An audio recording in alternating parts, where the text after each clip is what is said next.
Rick Warren didn't just write a book for Christians. He wrote a manual for pastors. A step-by-step blueprint for building a megachurch from scratch. Over 400,000 pastors from 162 countries adopted his system. They attended his conferences. They bought his training materials. They restructured their congregations around his 5 purposes. And thousands of those churches aren't churches anymore. The book was called The Purpose-Driven Church.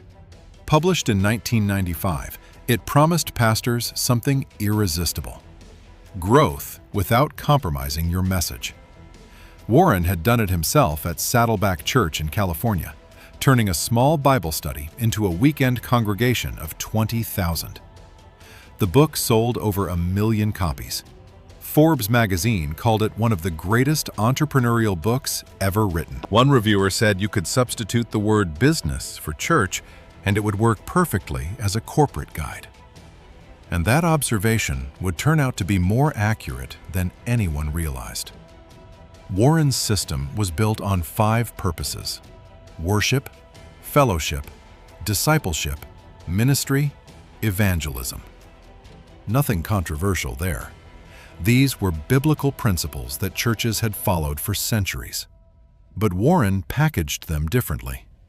He called his approach seeker-sensitive. The idea was to remove anything that might make newcomers uncomfortable. Hymns were out. Rock bands were in. Pews were replaced with theater seating. Sermons shifted away from sin and redemption toward practical topics like stress, marriage problems, and financial struggles. Warren didn't invent this approach. He learned it from Robert Schuller at the Crystal Cathedral. Schuller's 1975 book, Your Church Has Real Possibilities, had captivated Warren as a young pastor. Kay Warren, Rick's wife, said Schuller had a profound influence on her husband. Warren was captivated by his positive appeal to unbelievers. Schuller even wrote the endorsement for The Purpose-Driven Church, telling pastors that Rick Warren was the one they should all listen to and learn from.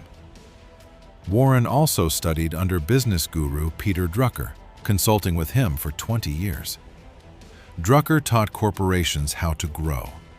Warren applied those same principles to congregations. He partnered with marketing agencies. He researched his church market the same way Coca-Cola researched consumers, and he trained other pastors to do the same. By 2006, Warren claimed to have trained 400,000 pastors in his methods. Saddleback offered conferences, seminars, and online resources. Pastors flew in from around the world to learn the system. And an organization called Church Transitions worked closely with Saddleback to help congregations implement the changes. But Church Transitions had a particular philosophy about how to make those changes happen. At a seminar outside Austin, Texas, 2 Church Transitions trainers addressed a room of 80 pastors. The Reverends Roddy Clyde and Glenn Sartain advised the audience to trust very few people with their plans. "All the forces of hell are going to come at you when you wake up that church," Sartain warned. He had taught this same material at Saddleback itself. During a session titled Dealing with Opposition, Clyde recommended that pastors speak to critical members, then help them leave if they don't stop objecting. And here's where it gets darker. When those congregants join a new church, Clyde instructed, pastors should call their new minister and suggest that the congregants be barred from any leadership role. Dan Sutherland, the president of Church Transitions, put it bluntly in an interview with the Wall Street Journal. "There are moments when you've got to play hardball. You cannot transition a church and placate every whiny Christian along the way." Whiny Christians. That's how they described people who had belonged to their churches for decades. The Wall Street Journal published a front-page investigation in September 2006, documenting what happened when churches tried to become purpose-driven overnight. Congregations nationwide have split or expelled members who fought the changes, the paper reported. Working-class Baptist congregations, affluent, non-denominational churches. The upheaval was widespread. In Iuka, Mississippi, a small Baptist church voted to expel a deacon named Charles Jones from the board. Jones had belonged to Iuka Baptist for 59 years. He and his wife Nina were married there. Their daughter was married there. But when the pastor started implementing purpose-driven principles, the Joneses grew concerned. Nina Jones noticed the sermons rarely mentioned God's wrath or redemption anymore. He didn't preach on somebody going to hell, she told reporters. When she started researching the changes online, she found other churches experiencing the same thing. She wrote a letter expressing her concerns, comparing the congregation's admiration for their pastor to the cult followings of Jim Jones and David Koresh. The letter was posted on a website critical of Warren's methods. Church members sent angry emails. A meeting was called. Hundreds packed the pews. And 150 members voted to kick Charles Jones off the deacons board. After 59 years. The pastor who started the controversy eventually left Iuka for another church, but the damage was done. When the church formed a search committee to find a new pastor, they made one thing clear. They would not hire anyone who would make Iuka purpose-driven. In Dallas, Valley View Christian Church wanted to grow. They had built a huge new sanctuary to accommodate hundreds of people. Church leaders adopted a strategic plan built around Warren's 5 purposes. One of their goals was to make sure more than 19% of members were adults in their 20s and 30s. The church of former Supreme Court nominee Harriet Miers split apart. 200 members left to form a new congregation, spawned entirely by opposition to the purpose-driven changes.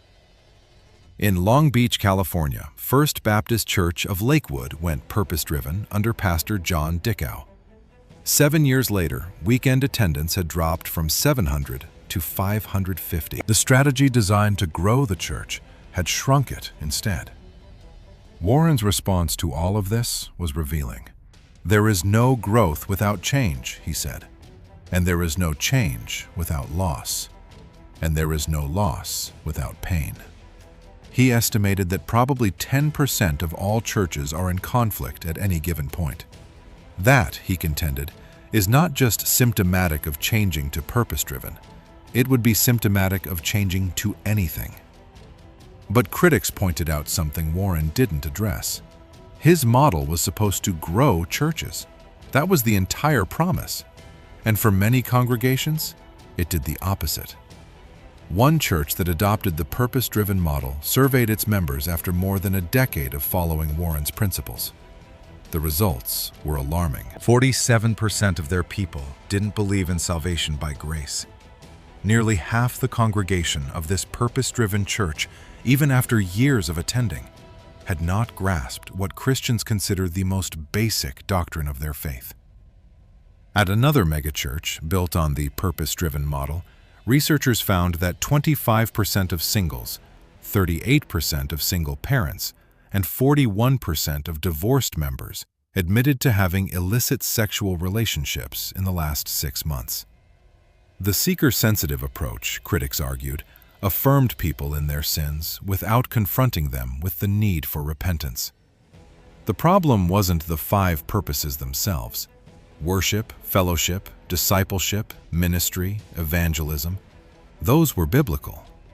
The problem was what got left out. And what got left out was often the very thing that had defined these churches for generations. Bob DeWay, a pastor in Minneapolis who wrote a book critical of the movement, said Warren was gutting Christianity.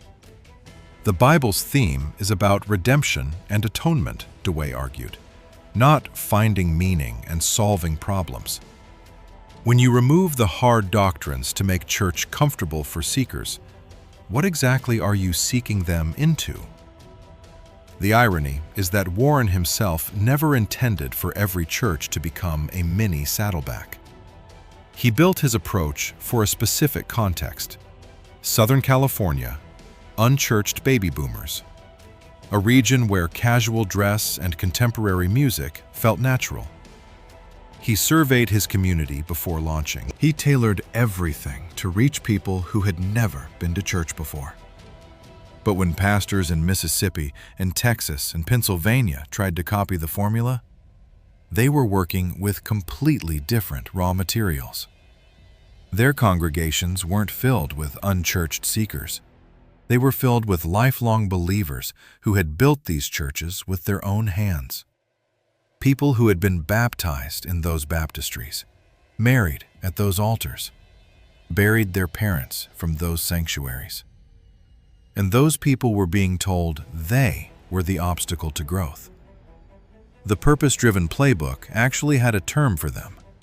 Church transitions called them resistors. The training seminars taught pastors to identify those who are resisting the changes, assess the effectiveness of their opposition, marginalize more persistent resistors, and, if necessary, vilify those who stay and fight.